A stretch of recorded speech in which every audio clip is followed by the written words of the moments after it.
ঢাকার মধ্যে এই জায়গাটা আসলেই অনেক সুন্দর। এখানে আসলে আপনারা ত্রিমাত্রিক বিভিন্ন ছবি সহ এত সুন্দর একটা মিরর মেজ এনজয় করতে পারবেন। এই প্লেসটা আসলেই অনেক বেশি সুন্দর ছিল, আমার কাছে অনেক ভালো লেগেছে অ্যান্ড আমরা অনেক বেশি এনজয় করেছি, অনেক অনেক পিকচার তুলেছি এই 3D আর্টগুলোর সাথে। তো হ্যালো এভরিওয়ান, আপনারা কেমন আছেন? আই হোপ আপনারা সবাই ভালো আছেন অ্যান্ড আমিও আলহামদুলিল্লাহ ভালো আছি। এবার ঢাকাতে এসে অনেক বেশি এনজয় করেছি, অনেকগুলো প্লেস ঘুরেছি। এর মধ্যে এই 3D আর্ট গ্যালারি ছিল অনেক বেশি সুন্দর একটা প্লেস। এখানে এসে এত এনজয় করেছি কি বলবো, এই প্লেসটা আমার কাছে অসাধারণ লেগেছে। অনেক আগে থেকে আমি প্ল্যান করেছিলাম এখানে ঘুরতে আসবো, বাট সময়ের কারণে আসতে পারিনি। বিভিন্ন কারণে ঢাকাতে আসলেও হয়তো কাজ করে চলে যেতে হয়েছে, তেমন ঘোরার সুযোগ পাইনি।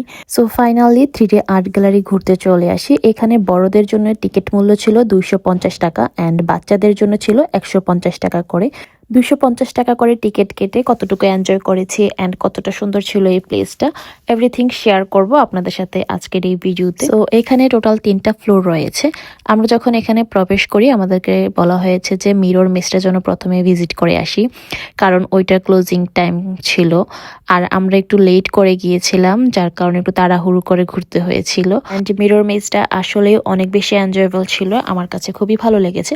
তারপর আমরা চলে আসি সেকেন্ড ফ্লোরে। এখানে প্রতিটা দেওয়ালে অনেক সুন্দর সুন্দর 3D ছবি আর্ট করা ছিল। এখানে প্রতিটা আর্টের সামনে একটা করে স্যাম্পল পিকচার দেওয়া ছিল, যেগুলো দেখে আপনারা পিকচার তুলতে পারবেন। কখনো বা রাজকীয় আসনে বসে অ্যান্ড কখনো বা টঙের দোকানে বসে গরম ধোয়া ওঠা চা খেতে পারবেন।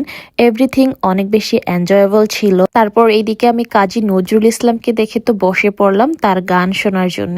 এখানে সবগুলো ছবিই ছিল অনেক বেশি আকর্ষণীয় অ্যান্ড বাচ্চাদের জন্য কিছু স্পেশাল ছবি রয়েছে যেগুলো দেখলে বাচ্চাদের অনেক বেশি ভালো লাগে। And it's very interesting part, আমার সবচেয়ে পছন্দের খেলোয়াড়ের কাছ থেকে আমি একটা ট্রফি নিয়ে নিলাম।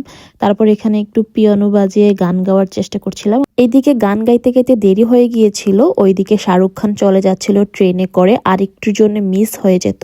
আর উনি আমাকে দেখা মাত্রই তার হাতটা বাড়িয়ে দিল। তারপর এদিকে চলে আসি চায়ের রাজ্যে। এখানে আসলে আপনার কাছে মনে হবে যেন আপনি সিলেট শ্রীমঙ্গলের চায়ের রাজ্যে চলে এসেছেন।